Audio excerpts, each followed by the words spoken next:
guys, ako'y magluluto at samahan niyo ako. Ang lulutuin ko pala ay pansit. Tara! Bawang, sibuyas, gulay, karne ng manok at laman ng baboy na atay. Sa kawali, maglagay tayo ng mantika. Ayan, pinapainit ko yung mantika at nilagay ko na yung bawang. Pina-golden brown ko yan, bahala kayo. Kung ayaw nyo ipa-golden brown, sunod naman ay sibuyas. Yan, niluto ko rin yung sibuyas. Siyempre, kailangan natin lutuin yan para lumabas yung aroma. At ilalagay na natin dyan ang karne. So, gumamit pa ako ng spatula na yan, pero ibubuhos ko naman pala lahat.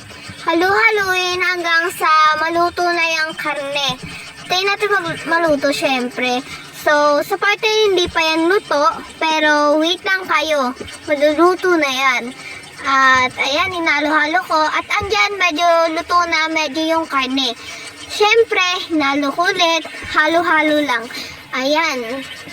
Nilagyan ko ng toyo. Pagkakamali ko yan dahil di mo man siya nilalagyan ng toyo. So, naalala ko yung pinanood ko nilagyan niya ng toyo. Magic sarap. Oyster sauce pala. Gulay.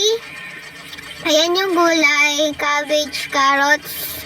And yan, halo-halo ko na. Kung sa Tagalog ay repolyo at carrots, bala na.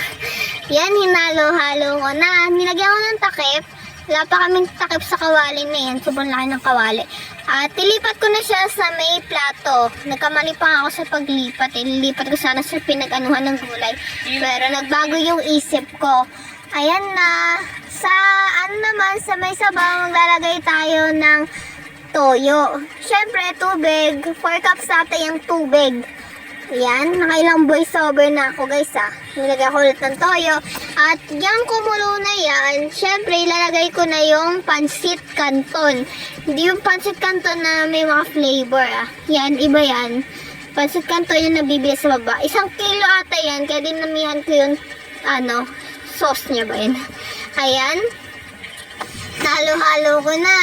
Syempre, dinurog ko na sa inyo din yan. Halo-halo. Yung, ayan, mix. Para mas tagal pa yung paghalo ko dito Siyempre, antayin ko yung maluto. Yung maluto. Ayan, ang ingay kasi ng mga kapatid ko Siyempre, nang naluto na, nilagay ko na yung sahog. Di yan dugo yan yung sauce. O yung sabaw. Sabaw pala. Ayan, nalimutan ko. Siyempre, hinalo-halo ko na. At ayan, hinalo-halo ko. Nilagyan ko niya ng magic sarap. Bala kayo kung lalagyan niya ng bitchen. At siyempre, yan, luto na yan sa part na yan. Kaya ready to eat na. Birthday pa rin ng papa ko guys. So, bye-bye. Tapos na.